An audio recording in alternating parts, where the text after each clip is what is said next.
We go to the far side of the track. Kara joins me again for the call of the Prevagen Women's 1500 meters.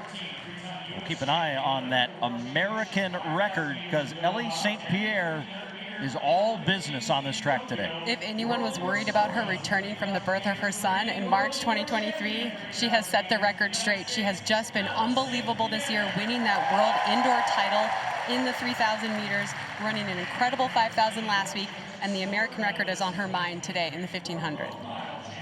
But she's not only an American to talk about. Nikki Hiltz joins the conversation. Nikki Hiltz has also been on a tear. They've won 4 national titles since the beginning of 2023.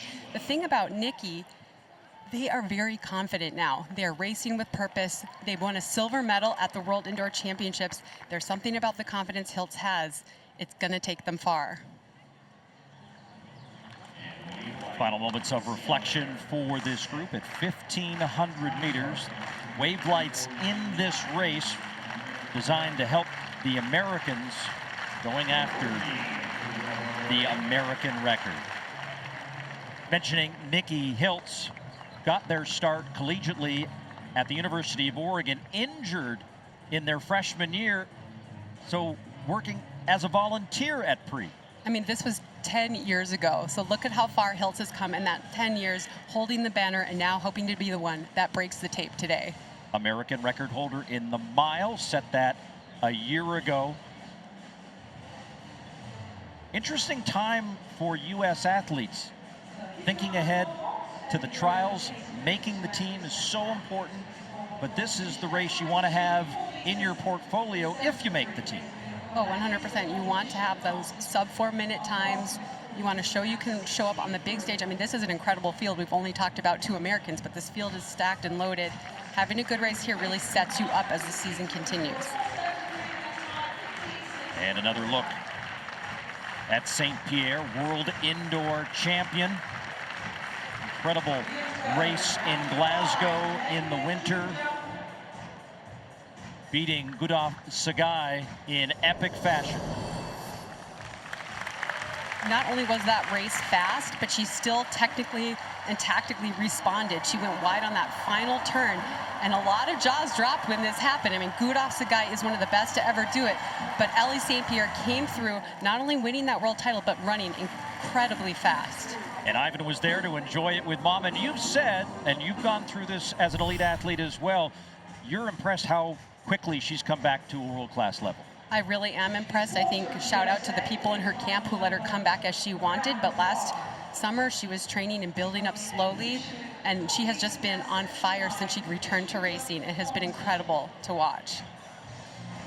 Next to her is Laura Muir, and you mentioned, we haven't really gone deep in this field, but there's some pretty amazing folks. The standout from Great Britain has been a fixture of Pre here. Her sponsor, of course, connected to the meet, so a lot of those athletes are asked to come and perform here, and she's going to give it a go here today. And Laura Muir is the Olympic silver medalist, and she's won a World Championship bronze here in Eugene at the 2022 World Championship. So Laura Muir is an excellent 1,500 meter runner, always finds herself in the final of the World Championships or Olympic Games, always is fighting for a medal position. A little bit of a delay here at the start line, so we're going to take a moment just to go a little bit further down that back stretch and check in on the women's pole vault, Trey. Here we find Emily Grove out of South Dakota, being coached by Derek Miles. South Dakota turning into a pole vault factory out there. And Emily Grove right now, she cleared the last bar in her final attempt for a nice season's best. Looking to take the lead here, but something was just a little bit off, looked a little bit too close. Pole vault's just one of those things. Even when it all goes right, it can still go wrong. So she'll look to the sidelines, try to fix everything with her coach.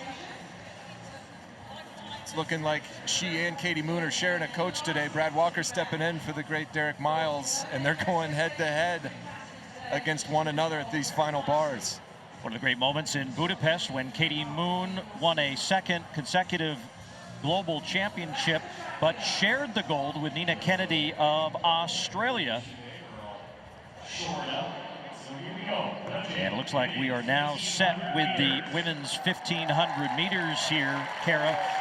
That little delay that helped or hurt? depends on where you are mentally, Paul.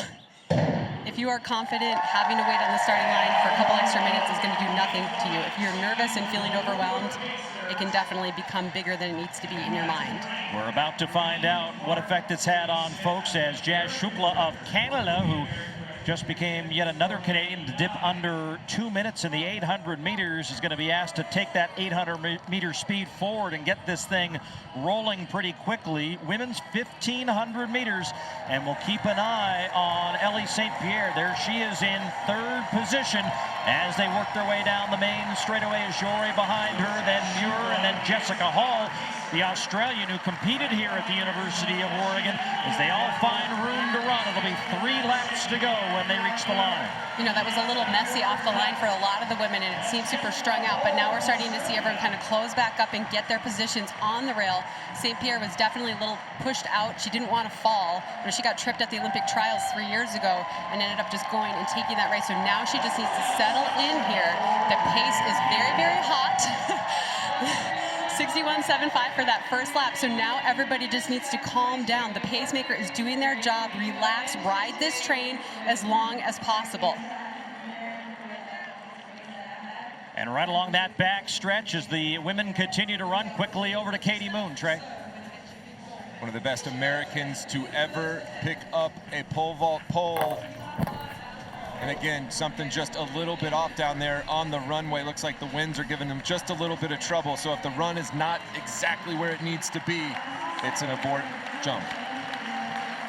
So behind Shukla, that is Deribe Welteje of Ethiopia, the 22-year-old who was the World Championship silver medalist last year. Then St. Pierre, Hall, Muir, and Ijore with 2 laps to go. And we've seen Welteje just go for it in every Diamond League so far this year. She's really just gone with the pacemaker and seen what she has at the end. I'm surprised to see that little bit of daylight between her and St. Pierre. The time 2:04.92 at the half. Now St. Pierre really needs to close this gap, Paul. If she's trying to run fast, if she's trying to have a shot at that American record, she needs to move up and get a little break from Welteje before they wind it up to kick. 600 meters to go, and St. Pierre slowly and steadily trying to get within contact, and also trying to get within contact of those green LED lights, because the front of those lights are tracking towards the American record of 3:54.99. Her coach said earlier in the day he thinks she's ready to run even faster. Well, look at Jessica Hall right now. Pulling up alongside St. Pierre. Now we know St. Pierre can kick, but can she get it from this far out? We also see Laura Muir in 4th place. But St. Pierre just needs to be calm right now. Keep her form going. She's not that far off. She's definitely on personal best pace, and she just needs to stay calm and laser focus in on Welteje's back. Nikki Hiltz, the American, back in about 8th position.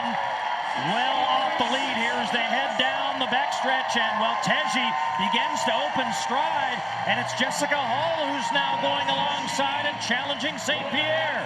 And Jessica Hall is really making a run right now. We saw her in a Diamond League race earlier this year run people down in that final 100.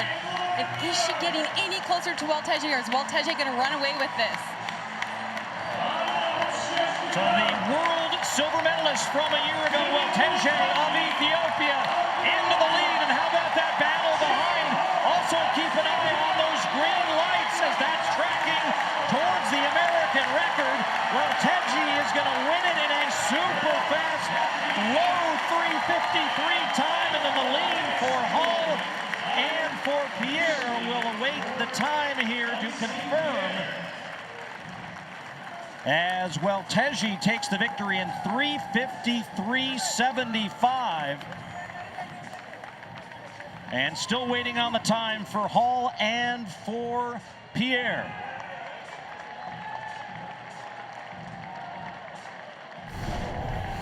They came off this turn, and Welteje ran so smart. She went with that pacemaker. She let herself get pulled out, and she went to the arms there and was dominant down this home stretch. And we saw St. Pierre try to make a move here at the end. Jessica Hall was just flying in front of her, and up was coming Laura Muir. And St. Pierre, you can see she is trying. She's digging as deep as she can to hold Muir off and maybe even catch Hall.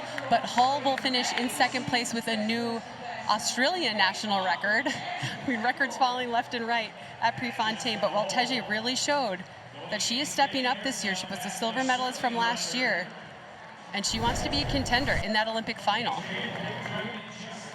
And for Ellie St. Pierre, now the number 2 all-time American at 1,500 meters. That record will wait for another day, but she's all smiles getting ready for the trials.